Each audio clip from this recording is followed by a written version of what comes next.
Hi and welcome back to the channel, and today the used car conveyor belt has brought us a BMW 1 Series. This particular car is 2005 and it's covered around about 120,000 miles. So the reason the battery's in the boot is it's been replaced.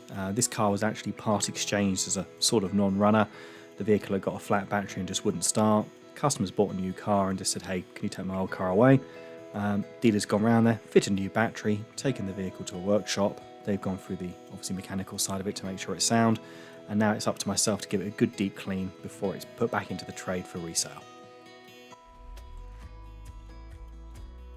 So with the wheels being quite disgusting, I've gone over the alloy wheels some dedicated wheel cleaner first, and then the tyre and the actual wheel arch liner I've gone over with some all-purpose cleaner. Once I've agitated those with a brush, what I'll do is I'll give it a sort of first rinse down to see how much of the sort of grime and scuzz comes off, and then I can pre-treat the wheel again, let that wheel cleaner do its magic and soak in a bit before I go with some other more dedicated brushes to get around in between the spokes and behind the back of the wheel.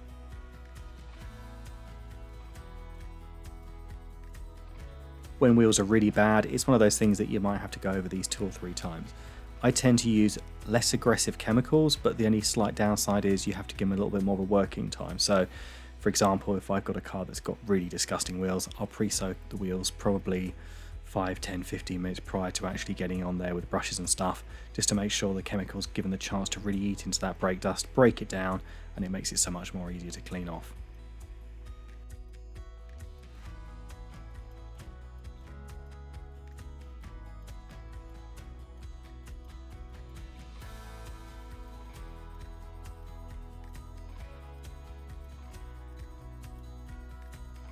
So once all the wheels have been washed off, I'm going to do things like the door shuts, the engine bay, and obviously this petrol flap. And it's just a case of giving it a good coat of APC, and then once that's in there, get a little brush in there, agitate it around, and just rinse it out.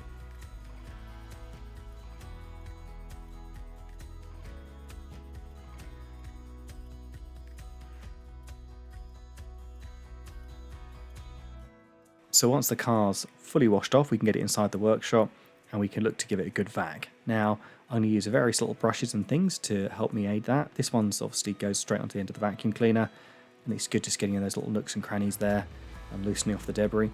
I'm not trying to get every single last bit of sort of rubbish out of the carpet. It's just a general sort of whiz over to get the majority out. The reason being for this, as we're about to see on camera, is I like to use an airline. I find it really good at sort of dislodging debris out of areas and sort of cracks between plastic trim and stuff like that, and underneath seats.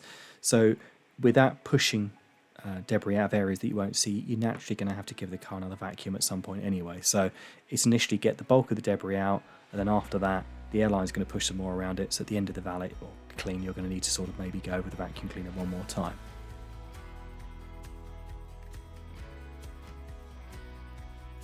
And we're about to see a good illustration of how good an airline can be. So this little bit of fabric trim would be a nightmare to try and clean with a conventional wet vac. So what we can do is a bit of APC, scrub it with the brush, wipe the most of it off with the microfiber, and then as we can see, the airline is going to push anything out of that fabric and get it nice and clean. It's just those little areas like that which can be really hard to get into. And my personal favourite is always going to be underneath the base of a seat and things like these seat runners. So I know some channels take the seats out of the cars to get a thorough deep clean, and I accept that, I think it's great. But when you're on a budget and somebody wants to spend £100, £150 to clean a car, you're not going to be pricing it to take the seats out of it. So this is a far better way of doing it.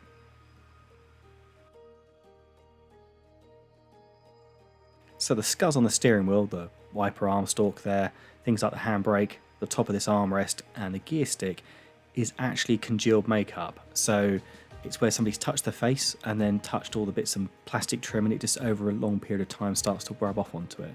As we can see here, with the use of a bit of a magic sponge, which is micro abrasive on the top of this plastic trim, it'll all come off quite easily, but it's just how much it's built up over a very long period of time.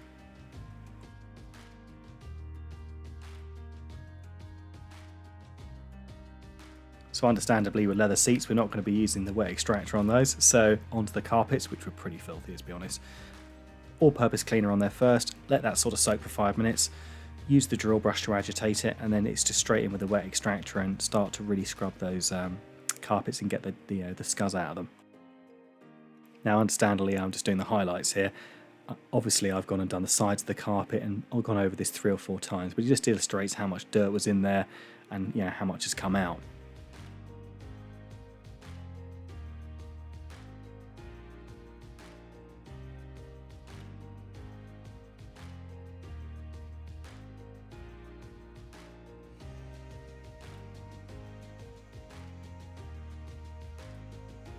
I think we can both agree after we see this completely disgusting mess getting tipped down the drain that the 4 footwells and rear boot carpet were pretty disgusting in this car. But we can make it smell nicer with this next product. This is Autoglim Super Sheen, and it's a trim dressing that I can use on all the plastics and stuff inside the car, including the leather. Super simple to use, spray it on and then rub it over with the microfiber into the trim or the plastic, and it looks really nice and smells good. Next, this front alloy wheel had a few sort of like scratches on it, so I'm using a bit of compound here which we'd use on the bodywork just to rub by hand to sort of just take this surface edge off those and make them look more presentable. Once that's done, I'm going to go over with some touch-up paint. Now this is a little bit of a trick of the trade here. So ironically, a BMW particular colour called 354 Titan Silver is really good for touching up all makes and models of alloy wheels usually. I'd say a good 80% of them. So if you're looking up for a generic touch-up paint to do wheels, I'd say 354 Titan Silver by BMW is a really good match for most things.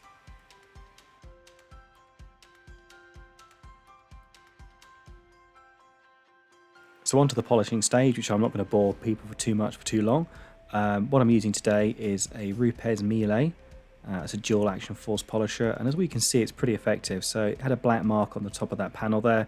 That was paint transfer where something had rubbed on top of the paint, so we can buff that straight out. Another illustration here is on this rear wheel arch. It's got a few dents in it and it's been caught on something like a post, but the black marks are on top of the paint and we can polish those out. So although it's not going to completely transform that rear quarter panel because it's got a few dents, it's definitely going to make a marked improvement by giving it a good polish.